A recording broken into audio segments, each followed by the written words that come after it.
Assalamualaikum warahmatullahi wabarakatuh. Halo Sobat ASN. Selamat datang di podcast kita hari ini dengan tema Smart ASN dalam mewujudkan Smart Governance. Pada kesempatan kali ini kita akan membahas nih tentang good practice versus bad practice. Pasti masih penasaran kan teman-teman apa itu good practice dan apa itu bad practice. Nah, eh, dalam mewujudkan smart governance, khususnya pada implementasi digitalisasi dan manajemen ASN di ULM. Bersama saya, Sherly, selaku moderator, dan juga Mas Ferdi, selaku co-host sekaligus pemantik kita diskusi pada hari ini. Tidak lupa pula nih, hadir juga rekan-rekan hebat kita yang sangat luar biasa sekali, yaitu Mas Irham, Mbak Dita, dan juga Mbak Jana, selaku narasumber kita pada hari ini. Dalam diskusi ini, kami akan mengangkat contoh konkret seperti sistem Pedidikti dan Sinta sebagai praktik baik dalam mendukung Smart ASN, sekaligus membahas beberapa tantangan, seperti belum terintegrasinya sistem serta isu dalam penerapan sistem merit yang dimana masih perlu dievaluasi serta diperbaiki. Smart governance merupakan tata kelola pemerintahan yang memanfaatkan teknologi digital untuk meningkatkan efektivitas, transparansi, dan pelayanan publik. Dalam konteks ASN, Smart ASN tentunya menekankan pada aspek bagaimana seseorang bisa memiliki kapasitas kompetensi digital.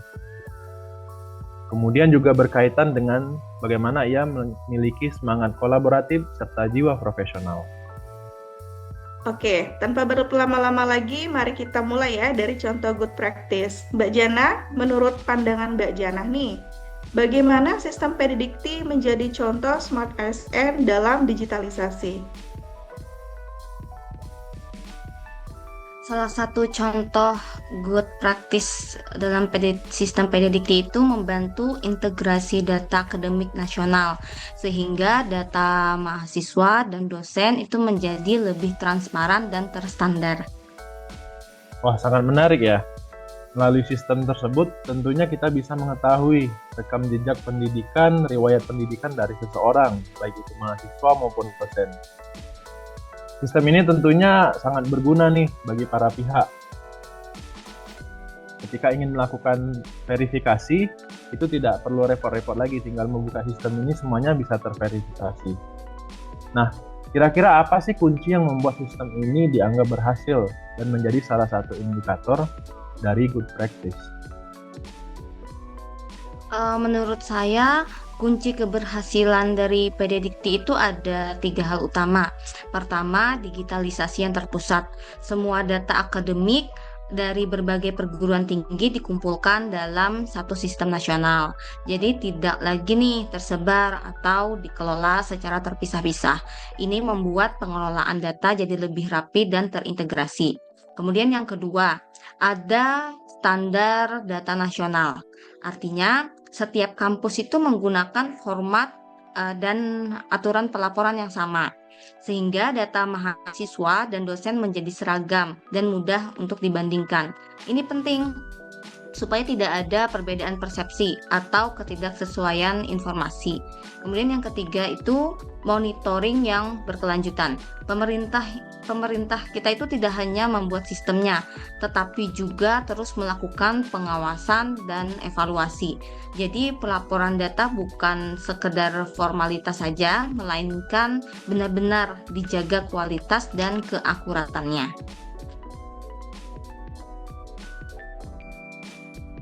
Menarik sekali ya pembahasan tentang Pedidikti.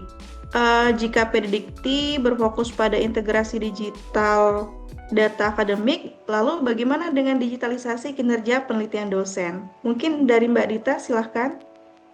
Baik, terima kasih Mas Sherly. Digitalisasi kinerja penelitian dosen diwujudkan melalui Science and Technology Index atau yang sering kita sebut dengan SINTA.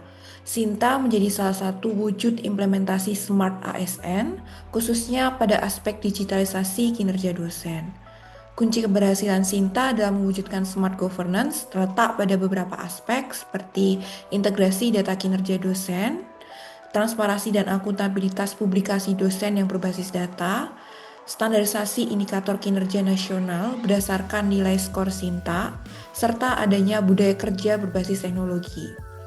Sinta juga mendorong dosen untuk meningkatkan kompetensi digital, profesionalisme, serta budaya kerja yang berbasis output. Karena seluruh capaian penelitian akan terdokumentasikan secara real-time dalam dashboard digital melalui website Sinta. Pemanfaatan Sinta ini juga tidak hanya sekedar sebagai penggunaan aplikasi, tetapi juga menjadi bagian dari transformasi pola kerja ASN menuju data-driven governance yang merupakan karakter utama Smart ASN. Wah, sangat menarik ya. Bagaimana fungsi Sinta ini sangat berfungsi bagi digitalisasi data dosen, terutama dalam hal penelitian. Nah, kira-kira bagaimana agar sistem yang baik ini bisa diperluas nih ke unit lain? Apa yang harus dilakukan? Nah, menurut saya, Mas Ferdi, diperlukan upaya penguatan literasi digital dosen melalui pelatihan penggunaan Sinta, penguatan database penelitian, integrasi sistem penelitian dengan sistem internal kampus, dalam hal ini kalau ULM menggunakan Simari, sehingga ini bertujuan agar tidak terjadi duplikasi data, serta menjadikan data digital sebagai dasar evaluasi kinerja. Dengan begitu, budaya kerja berbasis data dapat berkembang di setiap jurusan yang ada di Universitas Lambung Mangkurat. Wah, obrolan yang sangat menarik ya dari tadi terkait dengan good practice. Nah, tadi kita udah banyak nih membicarakan praktik baik yang ada dalam pengelolaan sistem pendidikan tinggi, terutama digitalisasi data mahasiswa dan dosen melalui PDDikti, yang barusan juga terkait dengan Sinta ya. Tapi kalau kita berkaca dari fakta lapangan, dalam kurun waktu beberapa waktu ini ada beberapa berita buruk ya terkait dengan bad practice tata kelola ASN, mulai dari sistem merit yang katanya itu terbuka, nyatanya masih belum sepenuhnya dijalankan dengan baik. Bahkan isu terbaru juga terkait dengan disintegrasi data antar lembaga pemerintahan yang antar satu dengan yang lainnya itu tidak connect. Bahkan dalam satu instansi atau satu lembaga pemerintahan pun antar unitnya pun kadang juga tidak terkoneksi integrasi datanya gitu. Nah, kira-kira bagaimana nih tanggapan dari para narasumber terkait hal tersebut? Mungkin bisa dimulai dari Mas Irham terlebih dahulu, silahkan. Oke, thank you Mas Ferdi. Yang pasti ya, salah satu bad practice itu adalah pembatasan kualifikasi berdasarkan lama jabatan dalam skema kenaikan jabatan. Jadi, kalau kita berbicara nih sistem merit sesuai UASN, itu basisnya adalah 3 kan, kualifikasi, kompetensi, dan kinerja, bukan durasi. Jadi ya, menjadikan waktu 10 tahun sebagai variabel absolut adalah sebuah logical fallacy dalam manajemen SDM. Itu mencampur adukan senioritas dengan kompetensi yang seharusnya terpisah. Dalam sistem merit, waktu hanyalah kontainer. Isinya adalah performance. Kalau isinya sudah penuh dalam 5 tahun, kenapa kita harus menunggu kontainernya tua dulu nih, baru dibuka? Hal ini tentu tidak sejalan ya Mas ya dengan sistem merit. Kira-kira nih menurut Mas Irham, apa sih penyebab dari kegagalan tersebut? Jadi menurut beberapa data, penyebab kegagalannya adalah ketidakmampuan sistem administrasi kita membedakan antara loyalitas dan produktivitas. Jadi selama puluhan tahun, birokrasi kita itu dibangun di atas banyak tuh pengrajin kayu, pengrajin besi di zaman industri itu. Semakin lama dia menekuni hal tersebut, maka diakui sebagai jago, sebagai master lah istilahnya. Tapi kan ini tidak berlaku ya untuk di dunia modern sekarang, apalagi di dunia sains modern dan bidang teknologi. Udah banyak AI sekarang yang bisa nge-boosting performa itu sendiri. Jadi bagus-bagusan tools, jago dia beradaptasi. Nah itu. Kegagalan ini juga terjadi karena regulator memukul rata high performer. Jadi dosen-dosen yang cerdas nih, yang risetnya tembus ke 1 tiap tahun, hibah miliaran, dipukul rata, disamakan sama average performer. Akibatnya sistem ini melakukan demonetisasi massal. Jadi sistem ini malah harusnya nge-reward orang yang cerdas, ini malah ngepanis. Jadi orang cerdas itu jadi malas sekarang karena ya ngapain gitu. Kalau kita jalan kenceng nanti bisa terhalang tembok administrasi, jadi ya kepaksa santai dong. Kepaksa santai, jadi dia jalan santai doang. Jadi harusnya kita itu menikmati tuh usia golden period mereka seperti di atlet-atlet, kita malah kehilangan karena mereka harus terbatas umurnya itu, golden periodnya itu hanya demi antrian. Wah, sangat Namun, disayangkan ya. Permasalahan yang sangat kompleks. Karir seseorang harus terhambat hanya gara-gara hal-hal yang sifatnya administratif. Merit yang harusnya terbuka tapi malah belum bisa diterapkan secara maksimal. Kira-kira dari kompleksnya permasalahan tersebut, apa solusi yang harus dilakukan? Kuncinya itu ada di decoupling atau pemisahan. Jadi kita nih, walaupun sekarang ya Kemendikti itu udah mulai memisahkan, tapi sayangnya masih terikat ya, pelan-pelan lah istilah. Jadi kita harus memisahkan nih, mana golongan atau pangkat yang bersifat administratif, mana jabatan fungsional akademik yang bersifatnya kepakaran seperti lektor kepala, terus profesor.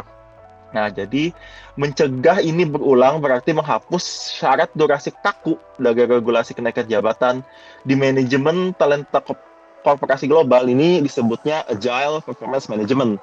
Jadi nih, regulator itu harus berani bilang, kami tidak peduli kalau Anda bekerja 3 tahun di sini, tapi kalau Anda perform, bahkan setara Profesor Harvard, dan Anda sudah masuk ke dalam sistem nih, artinya menjadi pegawai tetap atau menjadi PNS, nah, Anda layak mendapatkan kursi itu, Anda pantas menjadi profesor. Ya, jadi pencegahannya adalah mengubah matriks dari time based menjadi impact based. namun saya melihat ya Mas ya, bahwa isu ini tuh masih berada pada titik keseimbangan yang cukup sensitif ya. Di satu sisi kita perlu nih memberi ruang bagi talenta unggul untuk berkembang lebih cepat berdasarkan capaian dan juga kontribusi nyata. Tetapi di sisi lain, sistem ASN ini juga dibangun atas prinsip kepastian hukum dan keadilan administratif. Menurut Mas Irham, apa alternatif ya atau kebijakan nih yang dapat diterapkan untuk menjembatani antara kebutuhan fleksibilitas berbasis kinerja dengan kepastian sistem administrasi? Konsepnya seperti itu ya. Menurut beberapa data ya, dan di sistem di luar juga menerapkan ini. Alternatifnya mungkin seperti hard data validation. Jadi nih, sistem sekarang ya pertahankan gitu. Nah, tapi jangan kekang seseorang yang memang cerdas. Jadi ada fast track nih. Jadi alih-alih menunggu 1 tahun, ya udah dikasih dia pembuktian terukur. Jadi jika seseorang ingin loncat jabatan atau jadi profesor di bawah 10 tahun, berikan syarat output yang ekstrim tapi tetap objektif. Contohnya apa? Contohnya publikasi di jurnal top tier 5 buah dalam 3 tahun. Wah, itu kan udah ekstrim kan. Tapi kalau dia cerdas, perform, ya udah kayak gitu. Kalau bisa bisa 5 buah dalam 3 tahun, atau memegang paten dan dikomersialisasi, udah standar grade industri pakai paten dia gitu, atau mendapatkan grant riset internasional. Itu kan validasi eksternal yang jauh lebih jujur dan lebih adil nih dibandingkan cuma sekedar waktu durasi dia mengabdi. Ini juga dulunya dipakai ya untuk siswa-siswa yang cerdas di SMA atau SMP gitu, yang namanya fast track atau akselerasi. Jadi yang cerdas ya udah aksel, yang average yang ikut peraturan sekarang ya udah gitu. Nah, di negara maju juga mereka pakai sistem ini nih yang ketat di awal. Anda dikasih waktu 5 sampai 6 tahun untuk pembuktian. Ya udah perform aja gitu. Kalau lolos, Anda dapat posisi permanen, kalau tidak ya udah keluar out. Ikut birokrasi yang sekarang gitu, ya udah 10 tahun nunggu gitu. Kan dia kalau nggak bisa perform ya berarti dia average kan, logikanya kayak gitu. Itu lebih fair dan lebih meritokratis daripada sekedar menunggu antrian 10 tahun dengan performa biasa-biasa saja kayak gitu. Wah, sangat kompleks ya. Kira-kira permasalahan pembatasan kualifikasi berdasarkan lamanya seseorang menjabat ini apakah hanya satu-satunya faktor atau sebenarnya masih ada faktor lain, masih ada permasalahan lainnya gitu yang menjadi penyebab dari isu ini gitu. Nah, izin Mas Ferdi, kalau menurut saya banyaknya aplikasi dari Kementerian Pendidikan, Kebudayaan, Riset, dan Teknologi yang belum terintegrasi, baik seperti MyASN, Sister, Bima, Srikandi, Sinta, Simari, OSDM, Dasiku, Intradikti, dan banyak aplikasi lainnya juga dapat dikategorikan sebagai salah satu contoh best practice dalam tata kelola digital pendidikan tinggi. Menurut saya, kondisi ini menyebabkan adanya duplikasi input data, meningkatkan beban administrasi dosen di mana dosen harus mengisi berbagai aplikasi yang bermacam-macam, serta rendahnya efisiensi layanan karena setiap sistem berjalan secara parsial. Dalam perspektif smart governance, digitalisasi seharusnya tidak hanya menghasilkan banyak aplikasi, tetapi memastikan integritas data, sinkronisasi platform, dan kemudahan akses layanan. Nah, benar sekali tuh, saya setuju bahwa sinkronisasi itu sangat diperlukan gitu. Tapi kira-kira apa sih penyebab kegagalan dari sistem ini gitu, sehingga tidak bisa sinkron? Itu penyebabnya sebenarnya apa? Izin Mas Ferdi, menurut saya penyebab kegagalannya itu adalah pengembangan sistem cenderung dilakukan secara sektoral oleh masing-masing unit sesuai kebutuhan administrasi internal dan tanpa didukung arsitektur data. Nah, kondisi ini diperparah oleh belum optimalnya implementasi kebijakan single data dan single sign-on, sehingga data dosen dan penelitian tuh harus diinput nih berulang kali pada berbagai platform. Selain itu, koordinasi lintas unit serta monitoring integrasi sistem masih terbatas. Sehingga digitalisasi itu lebih berfokus pada jumlah aplikasi yang dibuat, bukan pada efektivitas layanan. Bagaimana mencegah agar tidak berulang nih ya? Atau kira-kira apa sih alternatif cara untuk menghindarinya? Oke ya, alternatifnya yang pastinya untuk mencegah diperlukan penguatan tata kelola transformasi digital yang lebih terarah dan terintegrasi. Terus juga melanjutkan tadi dari Mbak Janah ya, tentang single sign-on. Itu harusnya diperkuat dan lebih diintegrasikan tuh single sign-on-nya agar dosen, terus tenaga pendidikan tidak perlu tuh melakukan input data berulang-ulang pada berbagai sistem, mau itu sistemnya MyASN, Sister, terus Bima, macam-macam tuh. Itu kan harusnya alih-alih input banyak itu kan bisa dijadikan satu sistem. Nah, koordinasinya itu lintas unit pengembang juga perlu ditingkatkan tuh. Toh juga at the end of the day kan sama-sama satu kementerian, jadi harusnya kan bisa ditingkatkan itu lintas pengembangannya. Terus juga untuk alternatif menghindari permasalahan serupa, pengembangan sistem digital dapat diarahkan pada konsep platform terintegrasi atau kalau bahasa kerennya sekarang ya, super app layanan pendidikan tinggi yang menggabungkan berbagai layanan akademik maupun baik penelitian maupun kepegawaian dalam satu pintu sistem ekosistem digital. Jadi dalam satu pintu. Oke, saya mencoba menyimpulkan dari obrolan kita tentang tata kelola ASN ini ya, permasalahan-permasalahan ini. Jadi kalau dari kesimpulan saya, ada beberapa solusi sebenarnya yang harus dilakukan ya, yang dapat dilakukan. Itu mulai dari melakukan integrasi platform digital, kemudian dari segi kebijakan, ini juga penting. Bagaimana harus dikuatkan kebijakan meritokrasi ini. Kemudian juga perlu adanya pengembangan interoperabilitas data. Kira-kira seperti itu dari pandangan saya. Terima kasih Mas Irham Mas Ferdi atas kesimpulannya.